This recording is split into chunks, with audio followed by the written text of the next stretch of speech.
So I want to do another proof with you here, and just a couple more times, do a couple of these proofs, I think, and then you should be set up to try some on your own.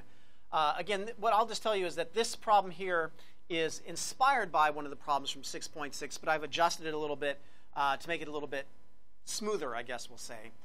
Nonetheless, if we are told that we can use indirect or conditional proof on this one, we look at the conclusion. The conclusion is not a conditional statement or a biconditional statement for that matter, a triple bar. And so conditional proof really is not going to be a good option here. What we want to do is do indirect proof. So that means we're going to indent. We're going to assume the opposite of this. Now, the opposite of tilde k would be double tilde k, right? But we can save ourselves a little work if we just skip right to the chase, or cut right to the chase, I should say, and assume k, assumption for indirect proof, to get a contradiction. All right? So in other words, if you want to assume double tilde k here, that's fine, but you'll end up doing a couple extra double negation steps.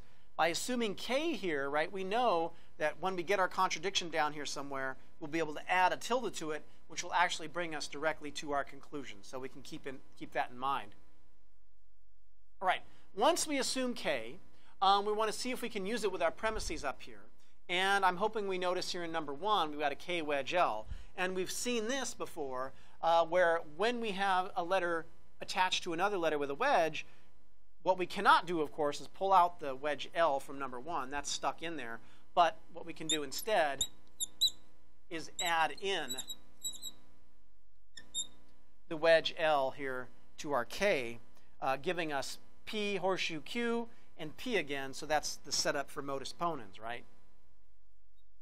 Once we can do modus ponens, I get N dot M.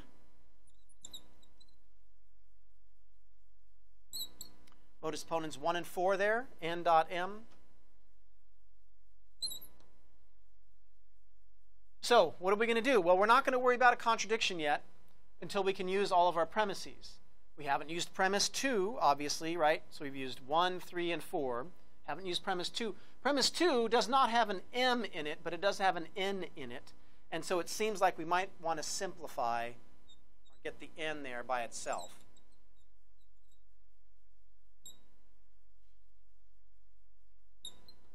Once we get N by itself, can we use it with number 2? Well, no, this N has a wedge O attached to it, but we just saw that trick, right? We'll just do addition.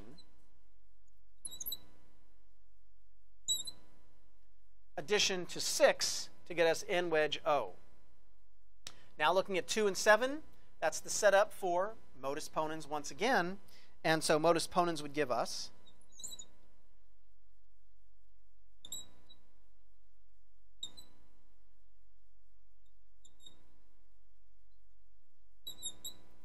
by modus ponens 2 and 7, tilde k dot p, right? Just what we have there in the consequent. So it's now that I've used all my premises and my assumption, I'm going to start looking at a contradiction, excuse me. Can I find a contradiction? In other words, typically that's a letter and then the same letter with a tilde in front of it. So scanning this here, it looks like I have k, and there I have in line 8 tilde k. So why don't I just simp off the tilde k from number 8, allowing me now with 3 and 9, so I'm going to keep indented here, by the way. So just so we're clear, line 10 is still indented, allowing me to write k dot tilde k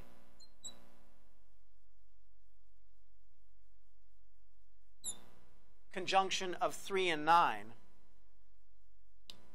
Once I have my contradiction explicitly written like this, I can unindent. And so if you were doing this on your own paper, right, 11 here would line up with line 2, right? So all of 3 through 10 are indented. 11 lines up with 1 and 2.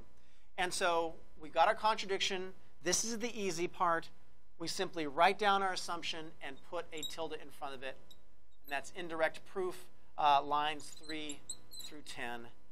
That's our conclusion, and so we're done. Now, having said that, this is a good time to let you know that if you're working on a conditional or an indirect proof on the exam, and the hard part for these clearly is the indented part here, if you're working on these and yet if you get stuck in the middle here somewhere, but you know how the problem's going to end up, you know you're going to get some kind of contradiction, you know you're going to add a tilde to your assumption, maybe you would also know, as we saw in other indirect proofs, that you're going to do double negation.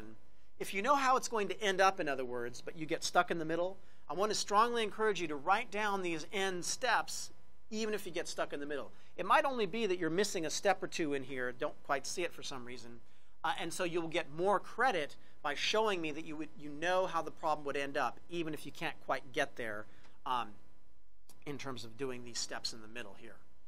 Okay.